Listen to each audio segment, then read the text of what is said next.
السلام عليكم، اهلا بكم في شادو ميديا. معكم كريم طارق وحلقه جديده هنتكلم فيها عن رائعه من روائع الاتش بي او، وهو مسلسل ريز باي وولز العبقري والرائع جدا ترافيس فيميل.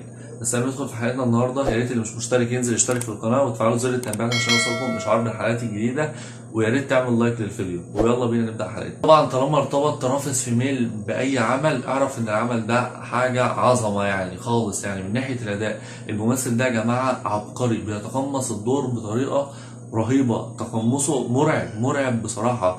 هو بيأدي دور السايكو ده اللي بيبقى فيه، اللي هو شغل الجنود ده. انت هتلاحظها في راجنر لما كان في مسلسل فايكنز، هتلاحظها في الحلقه الاخيره من مسلسل ريز باي وولز اللي احنا بنتكلم عليه النهارده. استاذ في التحول ما بين الشخصيات في شخصيه واحده. اداؤه مقنع جدا زي ما قلت، تقمصه للشخصيه وتقمصه للدور مرعب بصراحه. يعني مش عارف هو متعايش مع نفسه ازاي في الحقيقه. يعني ان هو الواحد بيخش الدور بالطريقه دي بيرجع لحياته الطبيعيه ازاي بصراحه. يعني انت اي حاجه يرتبط بيها اسم ترافيس فيميل فيها، حتى لو القصه وحشه، والله اداؤه بيغطي على العيوب بتاعه القصه وبيطلع لك تحفه فنيه من الاخر يعني. فبصراحة المسلسل عجبني جدا وشدني من أول حلقة لحد آخر حلقة، وكنت متحمس لأحداثه. أداء رائع من جميع الممثلين، طبعا على أبرزهم الكينج ترافيس فيميل، وباقي الشخصيات أداء رائع جدا، خصوصا الروبوت مازر أداءها مقنع جدا. وطبعا احنا طبعا المسلسل جدد لموسم تاني، واتضح بعد نهاية يعني المسلسل إن ده تمهيد للأحداث يعني. ولكن يعني في فضول عندي كده عن بعض النقط، وفي نقط مش هقدر أقول عنها عيوب. ولكن بما ان في بشر على الارض، يعني طالما في بشر موجودين، ليه ما ظهروش خالص يعني؟ ليه اظهرتهم لي في اخر حلقة؟ طبعا اكيد عشان تفتح مجال لموسم تاني، ولكن كان ممكن تديني تلميحات عنهم. يعني انت خلاص، انت هيأتيني طول الموسم ان مفيش حياة على الارض، وان هم البشر الوحيدين، اخر بشر موجودين، وان هي المذر والفازر مهمتهم ان هم يربوهم عشان ينقذوا الجنس البشري. ولكن نكتشف ان في بشر، نوعين من البشر، نوع موجود عادي خلاص اللي ظهر في النهايه ده، والنوع التاني اللي خلاص ان هم البشر عموما بينقرضوا بقى، يعني خلاص بينحدروا لسلالات، بتحولهم لمخلوقات غريبه وبيموتوا. فبس ده انا شايفها عيب شويه في البتاع في المسلسل، اللي انت برضو ما نوهتليش عن الموضوع ده وفاجئتني فيه في الاخر خالص. يعني لو انا قاعد مش عارف انا متشوق ولا مصدوم ولا شعوري ايه بالظبط. تاني حاجه برضو موضوع الروبوت، انت خليتني موجود جواها حشرة غريبة، المفروض هيأتاني ان هو طفل وخلاص، وان هو ده المهمة بتاعتهم وان ده مستقبلهم، وفي الاخر نكتشف ان هو وحش ده دمار، بيدور على الدمار.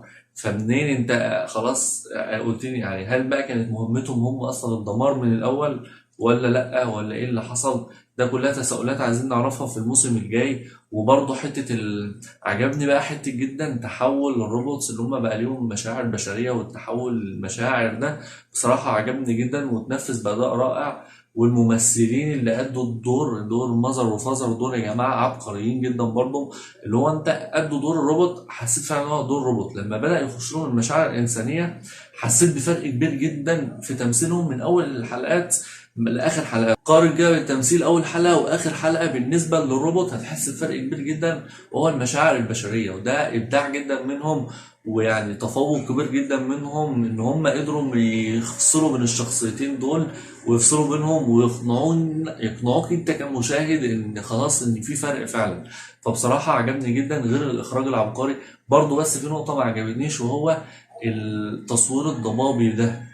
يعني طبعا هم عشان في ضلمه وتقريبا مفيش تكنولوجيا ومفيش حاجه، يعني مبرره شويه. ولكن انا شفتها زياده عن اللزوم. كان ممكن تديني وضوح اكتر في الكاميرا شويه في التصوير. يعني انت لو ما اتفرجتش على جوده عاليه وعلى شاشه كبيره، هتفقد متعه كبيره جدا في المسلسل، وهتفقد تفاصيل كتيره جدا. فده شايفها عيب بسيط جدا. كان ممكن بس يدي نور شويه، يزود الاضاءه بس شويه كده، كان هيدي جمال اكتر للمسلسل يعني. بس كده، ده يعني كل اللي عندنا للمسلسل الموسم الأول. وبصراحة المسلسل كويس جدا، وتقييمي للمسلسل ككل 8.5 من 10، عشان بس هو كان سرد الأحداث فيه بطيء نوعا ما شوية. ولكن زي ما قلنا خلاص اكتشفنا إن ده تحضير للموسم الثاني. كده تكون انتهت حلقتنا النهارده. يا ريت تكون الحلقه عجبتكم، ويا ريت تقولوا رايكم في الكومنتات للي شاف المسلسل ايه، ورايكم في نهايه الموسم الاول ايه، وهل متحمسين للموسم الثاني ولا لا. ويا ريت تقولوا رايكم في الحلقه ايه. ويا ريت لو الحلقه عجبتك تعمل لايك وشير للحلقه. ويا ريت لو مش مشترك تنزل تشترك في القناه وتفعل زر التنبيهات عشان يوصلك اشعار بالحلقات الجديده. واشوفكم في حلقه جديده ان شاء الله.